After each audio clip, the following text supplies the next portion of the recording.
Bawat kalye ay may kwento. Kaya tara at samahan niyo ako maglakad at matuto sa episode na may pinamagatang A Quick Walk at BGC. Naranasan niyo bang maglakad sa isa sa mga kalye ng lungsod ng Maynila?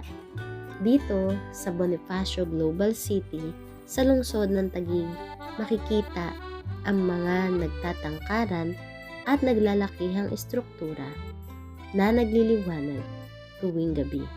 Ngunit sa kabila nito ay may isang estruktura na nakatago at pilit na dinarayon ng mga tao. Sa aking paglalakad upang hanapin ang estrukturang ito, napansin ko ang dami ng mga tao na paruot parito sa lugar na ito.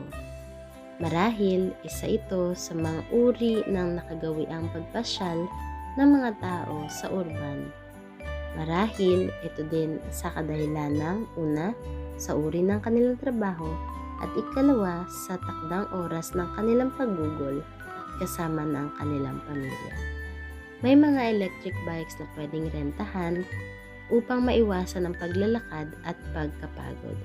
Sa di kalayuan makikita na ang estrukturang ating hinahanap, ang BGC Portal, na itinayo at opisyal na binuksan noong January 21, 2026. Ito ang kauna-unahang portal sa Asia at ang ika-6 sa buong mundo.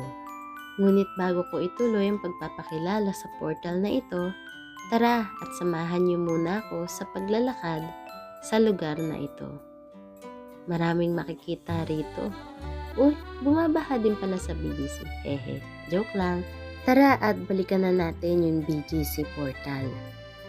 Nga pala, ang BGC Portal ay isang pampublikong art sculpture na may 24/7 live video stream na nag-uugnay sa Pilipinas at sa iba pang mga bansa.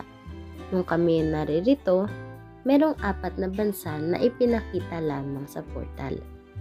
Ang UK, ang USA, ang Ukraine at ang Brazil. Humanap kami ng magandang pwesto at isa ito sa aming mga nasaksihan. Napaka ganda ng lugar sa kanilang bansa at napakasaya din ng mga tao. Isang pamilya yung nakita namin at talaga namang kumakaway din siya. Isang napakasayang pagkakataon na ikaway ang kamay. Hindi ako kinikilig Pero yung pagkakataon na makakita ka rin ng ibang tao sa ibang panig ng daigdig, makasabihin, uy, Pilipino din kami at meron din kami niyan. Isang nakakatuwa at pambihirang pagkakataon ang makasalamuha ang mga taong to.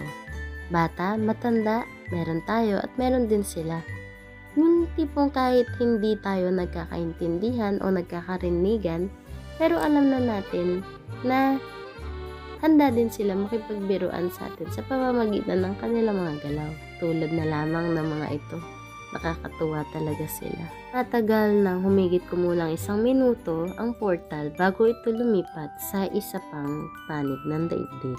Sana sa maikling panahon ng paglalakad at pakikipagkwentuhan ay may natutunan at naging masaya din kayo katulad ko. Isang pambihirang pagkakataon na sana ay mapuntahan nyo rin at maranasan. Saan mo kaya ang sunod? Sana samahan niyo ako sa susunod na lakad ko Hanggang sa muli, paalam!